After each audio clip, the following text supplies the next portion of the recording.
पश्चिम रेल्वेच्या अंधेरी रेल्वे स्थानकात एक ज्येष्ठ नागरिक एका तरुणीचं धर्मांतर करत असल्याचा व्हिडिओ सोशल मीडियावर व्हायरल झाला होता। पण तो धर्मांतराचा प्रकार नसून जपानी पद्धतीच्या ध्यान साधनेचा प्रकार असल्याचं त्या तरुणीकडून अंधेरी लोहमार्ग पोलिसांकडे स्पष्ट करण्यात आलंय।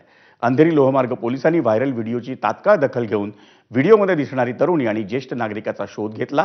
त्यावेळी पोलिसांना आढळलेल्या पुराव्यांनुसार संबंधित व्हिडिओत दिसणाऱ्या दोन्ही व्यक्ती या जैन हिंदू धर्मीय असल्याचं आढळून आलंय। त्यामुळे व्हिडिओ व्हायरल करणाऱ्यांनी तो गैरसमजातून केला असल्याची तक्रार ज्येष्ठ नागरिक आणि त्या तरुणीनं केली आहे। ते दोघंही एकमेकांच्या परिचयाचे आहेत। तसंच संबंधित व्हिडिओ डिलीट करण्यासाठी तरुणीकडून पोलिसांना विनंतीही करण्यात आली आहे। सदर व्हिडिओची दखल घेतल्यानंतर अशी बाब त्याच्यामध्ये आम्हाला तपासात निष्पन्न झालेली आहे की ती मुलगी आणि तो जो वयस्क माणूस दिसत आहे ते दोघंही हिंदू धर्माच्या निगडीत आहेत आणि तसं काहीच नाही। एक जपानी मेडिटेशन पद्धत आहे। दोघंही एकमेकांच्या परिचयाचे आहेत।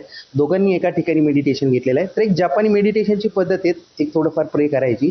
तर ते जपानी मेडिटेशन करत होते। फक्त व्हिडिओ काढणारा जो प्रवासी असेल त्याला बहुतेक अशी जाणीव झाली असेल की असं आहे, परंतु त्याच्यामध्ये कुठल्याही धर्म परिवर्तन किंवा काय नाही, दोघंही एकाच ह्याचे आहेत, समाजाचे आहेत।